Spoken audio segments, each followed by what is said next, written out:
Good morning. Today I am going to go over how you could possibly finish and work on task 4 of the island project that you guys are doing. So I'm going to get right into it.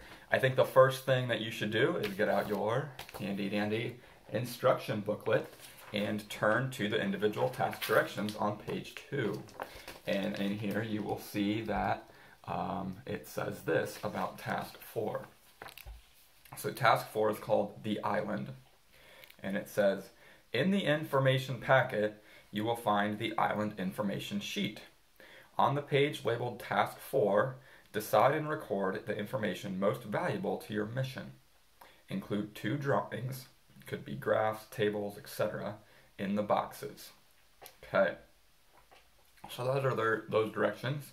Now it said that you'd find an island information sheet in the information packet.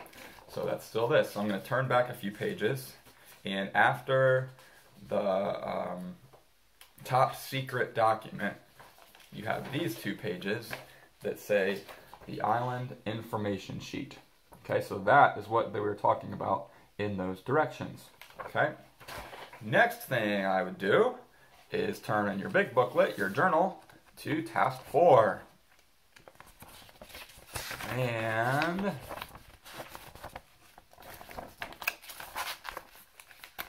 here it is. Okay, task 4, and then up at the top it says island information. So I'm going to go ahead and read these directions on here as well. Okay, so it says, in the information packet you will find the island information sheet. We already found that.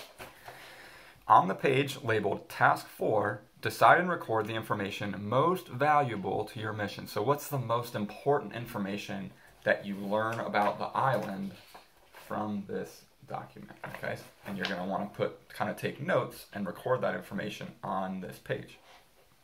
It says include 2 drawings, graphs, tables, etc. in the boxes. So you can see on here you have some lines where you can jot down information, but you also have 2 boxes. Okay, where you can either include graphs, tables, maybe, think of all the different types of text features that we talked about that help a person understand what they're reading. Maybe it could even be a picture and a caption.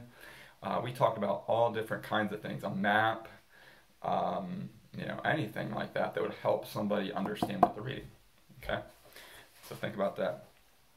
Then on your journal page, it says the objective. It says, use these pages you received. What information did they have? Why is this information useful? The files could contain specific island coordinates. So we talked about coordinates early on in social studies that kind of give the specific location of a place. So you have the north and the east, or the south and the west coordinates that go together. It tells you exactly where something is. Animals on the island, island ecosystems. I don't know, you've probably talked about that in science. An ecosystem is like the type of area where certain organisms live. Buildings, could be all kinds of buildings. A map, resources on the island, emails from scientists maybe that were there before, photos, or even incident reports. So that would be like something that had happened that they wrote down from previous time there. Okay, so that's what you should do. So what you should do, read this, look for what you think are the most important details that you would want to know about the island as you go. Okay, and then jot down those notes on this paper. Again, for this, I don't think you need to have complete sentences. If you want to make bullets or something similar to that, I think that's fine. But remember, you're trying to get all of the important information out of here onto this page. So next thing I'm going to do is go ahead and read that for you.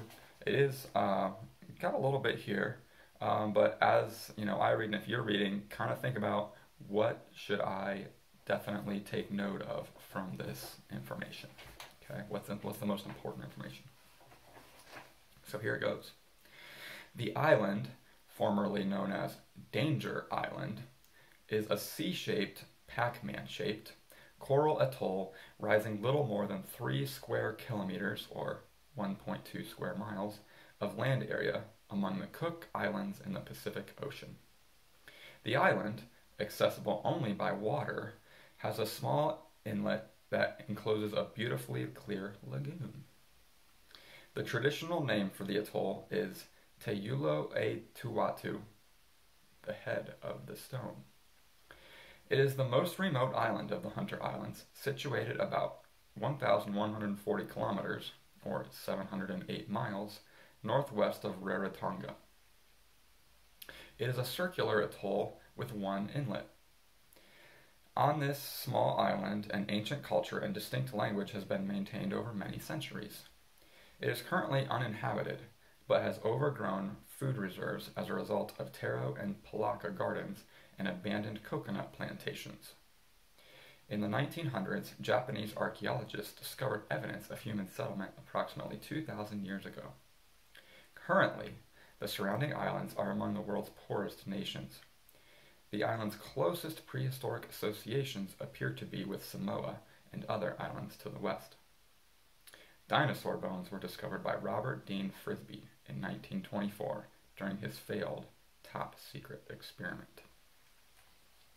The coordinates of the island are 10.8500 degrees south and 165.8389 degrees west. The area of the island is 1.931 square miles, so almost 2 square miles total. The population, and this was in 2006, so this was 14 years ago, was 507. The location is the central southern Pacific Ocean. The ethnic groups are Polynesian, and it's part of the archipelago Hunter Islands. Okay, next it says accessibility, or in other words, like how you can get there and how easy it is to get there. It says, the island is accessible by water. It's only accessible by water. Boats must be chartered from neighboring islands. There are 3 islands close to the island. Motuko, the biggest but furthest away island, is to the southeast. Motukatawa, Frigate Bird Island, is to the southwest. And the smallest but closest island, Whale, is to the north. Motoko has an international airport called Pakapuka Airport, ICAO airport code NCPK. Although Pakapuka Airport is a well-maintained airstrip, flights from the United States are very infrequent.